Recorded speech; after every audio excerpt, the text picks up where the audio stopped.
Assalamualaikum warahmatullahi wabarakatuh. Hai adik-adik, kembali bertemu dengan Kak Wardah dalam pembahasan materi pembelajaran kelas 5. Kali ini yang akan kita bahas adalah tema 2, udara bersih bagi kesehatan, subtema 2 yang berjudul pentingnya udara bersih bagi pernapasan.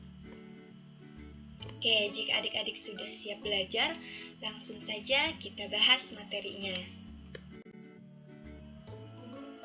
Adik-adik, dapatkah kalian membedakan saat menghirup udara bercampur asap kendaraan bermotor dan saat menghirup udara di bawah pohon yang rindang? Tentu menghirup udara di bawah pohon yang rindang akan terasa lebih segar, sedangkan menghirup udara yang bercampur asap kendaraan bermotor itu akan menyebabkan gangguan pernapasan. Nah, berikut ini kita akan bahas apa saja faktor-faktor yang menyebabkan gangguan pernapasan. Yang pertama, ada faktor fisik. Adanya kelainan pada organ pernapasan dapat menyebabkan gangguan pernapasan. Contohnya, pada bayi yang terlahir prematur, organ pernapasannya mungkin belum sempurna, sehingga memerlukan alat bantu pernapasan. Selanjutnya, faktor penyakit. Contoh penyakit yang menyebabkan gangguan pernapasan diantaranya influenza, asma, bronkitis, emfisema, dan kanker paru-paru. Dan yang terakhir, ada faktor lingkungan. Lingkungan yang kotor, asap kendaraan, asap pabrik, dan asap rokok dapat mencemari udara. Nah, udara yang tercemar menyebabkan ketersediaan oksigen menipis, sehingga kita merasa sesak saat bernafas. Itu dia faktor penyebab gangguan pernapasan. Ada 3, faktor fisik, faktor penyakit, dan faktor lingkungan. Selanjutnya kita beralih ke jenis-jenis usaha yang dikelola sendiri ataupun kelompok.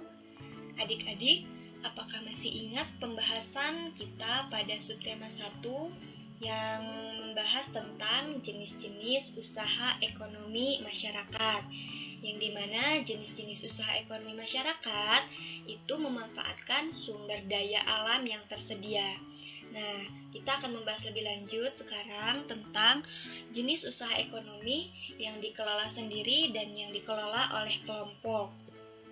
Pertama, kita bahas jenis usaha ekonomi yang dikelola oleh sendiri. Di antaranya ada pertanian, usaha perdagangan, usaha jasa, dan usaha industri kecil. Pertama, pertanian. Usaha pertanian ini memiliki modal yang terbatas. Lahan yang digarap petani seperti lahan pesawahan dan tegalan. Tapi ada juga usaha pertanian yang dikelola secara besar-besaran. Lalu selanjutnya usaha perdagangan. Usaha perdagangan dilakukan secara perorangan, biasanya berskala kecil dan sedang. Contohnya pedagang asongan, pedagang kaki lima, dan warung. Lalu selanjutnya usaha jasa. Banyak usaha jasa yang dikelola secara perorangan. Contohnya usaha fotokopi, bengkel, dan usaha potong rambut.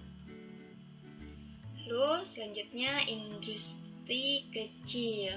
Industri kecil yang dikelola adalah industri rumahan. Contohnya kerajinan tangan berupa pembuatan keramik, souvenir, tembikar, anyaman, dan mebel. Selanjutnya, kita bahas usaha ekonomi apa yang dikelola secara berkelompok. Ada firma, persekutuan komanditer, perseroan terbatas, badan usaha milik negara, dan yang satu lagi nanti ada yang namanya koperasi. Yang pertama kita bahas firma. Firma adalah usaha ekonomi bersama yang didirikan oleh sekurang-kurangnya 2 sekutu. Usaha berbentuk firma biasanya bergerak di bidang layanan konsultasi hukum dan keuangan. Lalu selanjutnya, persekutuan komanditer atau yang disingkat dengan CV. CV didirikan oleh sekurang-kurangnya 2 orang yang menyetor modal. Usaha berbentuk CV dapat dikembangkan dari firma. Lalu ada perseroan terbatas atau PT. PT adalah usaha bersama yang modalnya berupa kumpulan saham. Saham dapat diartikan sebagai bukti kepemilikan suatu perusahaan atas penyetoran modal. Lalu ada yang disebut dengan Badan Usaha Milik Negara atau BUMN. BUMN atau perusahaan negara yaitu sebuah perusahaan yang seluruh atau sebagian modalnya dimiliki oleh negara. BUMN dapat berbentuk perusahaan umum atau perum dan juga dapat berbentuk perseroan terbatas atau PT. Nah, selain BUMN itu sendiri, ada juga yang disebut dengan Badan Usaha Milik Daerah atau BUMD. Nah, perusahaan BUMD ini merupakan perusahaan yang modalnya dimiliki oleh pemerintah daerah. Salah satu tujuannya yaitu ikut melaksanakan pembangunan ekonomi daerah dan pembangunan ekonomi nasional. Lalu selanjutnya ada yang disebut dengan koperasi. Menurut Undang-Undang Dasar tahun 1945, pasal 33 ayat 1, yaitu koperasi. Koperasi adalah bentuk perekonomian yang disusun atas usaha bersama berdasarkan asas kekeluargaan. Apa saja bentuk koperasi yang berkembang di Indonesia?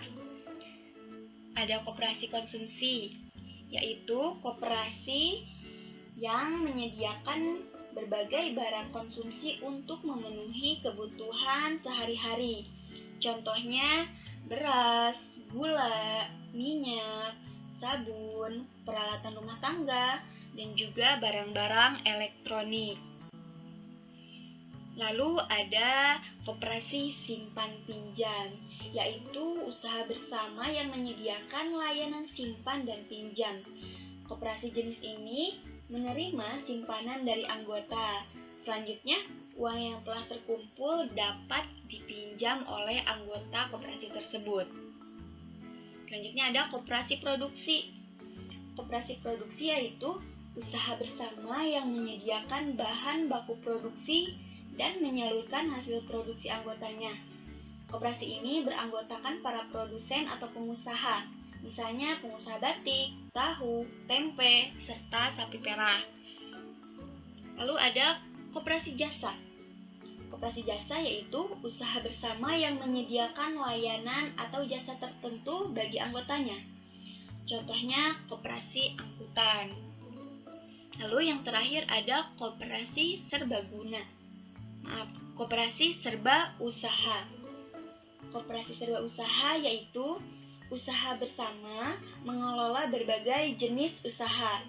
Misalnya, penyediaan barang konsumsi, simpan pinjam, penyediaan bahan baku, dan penyaluran hasil produksi. Contohnya koperasi unit desa atau KUD. Lalu, apa pengaruh kegiatan ekonomi terhadap kesejahteraan masyarakat? Kegiatan ekonomi sendiri itu terdapat 3 macam. Yang pertama, produksi, yang kedua, distribusi, dan yang ketiga, ada konsumsi. Mari kita bahas lebih lanjut satu persatu. Yang pertama, produksi. Produksi adalah kegiatan menghasilkan barang dalam rangka memenuhi kebutuhan hidup. Orang yang melakukan kegiatan produksi disebut dengan produsen. Kegiatan produksi berpengaruh terhadap kesejahteraan pemilik sumber daya ekonomi maupun produsennya sendiri. Lalu, distribusi. Distribusi adalah kegiatan menyalurkan hasil produksi dari produsen ke konsumen. Orang yang melakukan kegiatan ini disebut dengan distributor. Kelancaran distribusi barang membutuhkan sarana transportasi dan akses yang memadai. Tujuannya agar hasil produksi dapat segera sampai ke konsumen dengan cepat dan tepat. Lalu ada konsumsi. Konsumsi adalah kegiatan menghabiskan atau mengurangi nilai guna barang dan jasa untuk memenuhi kebutuhan hidup. Orang yang melakukan kegiatan konsumsi disebut dengan konsumen.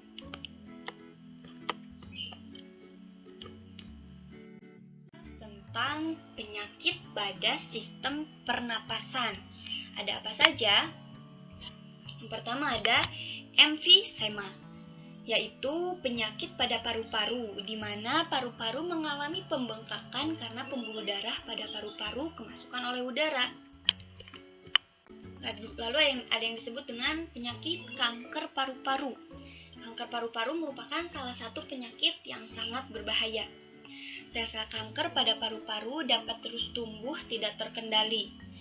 Salah satu pemicu kanker paru-paru adalah kebiasaan merokok. Lalu ada bronkitis. Bronkitis merupakan gangguan pada cabang batang tenggorokan akibat suatu infeksi. Lalu asma. Asma merupakan kelainan penyumbatan saluran pernapasan yang disebabkan oleh alergi debu, bulu, ataupun perubahan cuaca. Lalu ada tuberkulosis atau yang disebut dengan TBC. TBC merupakan penyakit paru-paru yang disebabkan oleh Mycobacterium tuberculosis. Bakteri tersebut menimbulkan bintil-bintil pada dinding alveolus. Lalu ada influenza atau sering disebut juga dengan flu. Flu merupakan penyakit yang disebabkan oleh virus influenza. Penyakit ini timbul dengan gejala bersin-bersin, demam, dan juga pilek. Itu dia macam-macam penyakit pada sistem pernapasan. Terakhir kita akan membahas tentang mengambil keputusan dengan cara musyawarah. Pernahkah adik-adik bermusyawarah? Baik itu di kelas maupun di rumah sebagai anggota keluarga. Nah, harusnya kegiatan musyawarah ini tidak asing dalam kehidupan sehari-hari karena merupakan salah satu penerapan sila keempat. Nah, pengambilan keputusan bersama adalah suatu keputusan yang sudah ditetapkan berdasarkan pertimbangan, pemikiran, dan pembahasan yang matang. Nilai-nilai yang penting dalam pengambilan keputusan bersama. Yang pertama, nilai kebersamaan. Kedua, nilai kebebasan mengungkapkan pendapat. Yang ketiga, nilai menghargai pendapat orang lain. Dan yang keempat, nilai berjiwa besar serta lapang dada melaksanakan hasil keputusan dengan rasa bertanggung jawab. Nah, nilai-nilai ini perlu kita terapkan saat mengambil keputusan bersama. Kita harus mampu mendengarkan pendapat orang lain. Harus mampu mengemukakan pendapat sendiri. Menghargai juga berjiwa besar, menerima apapun hasil keputusan yang akan nanti diambil. Nah, musyawarah mufakat. Musyawarah mufakat adalah perundingan bersama untuk memecahkan masalah sehingga tercapai keputusan bulat yang akan dilaksanakan bersama. Jadi musyawarah mufakat ini merupakan salah satu bentuk dari pengambilan keputusan bersama. Apa ciri-ciri musyawarah mufakat? Yaitu yang pertama, sesuai dengan kepentingan bersama. Yang kedua, usul atau pendapat yang disampaikan mudah dipahami dan tidak memberatkan. Yang ketiga, dalam musyawarah, pertimbangan moral lebih diutamakan dan bersumber dari hati nurani yang jujur. Yang keempat, pembicaraan harus dapat diterima dengan akal sehat dan sesuai dengan hati nurani. Itu dia ya adik-adik.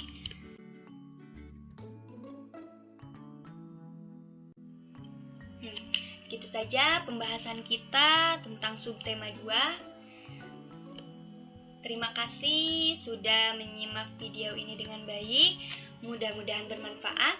Wassalamualaikum warahmatullahi wabarakatuh.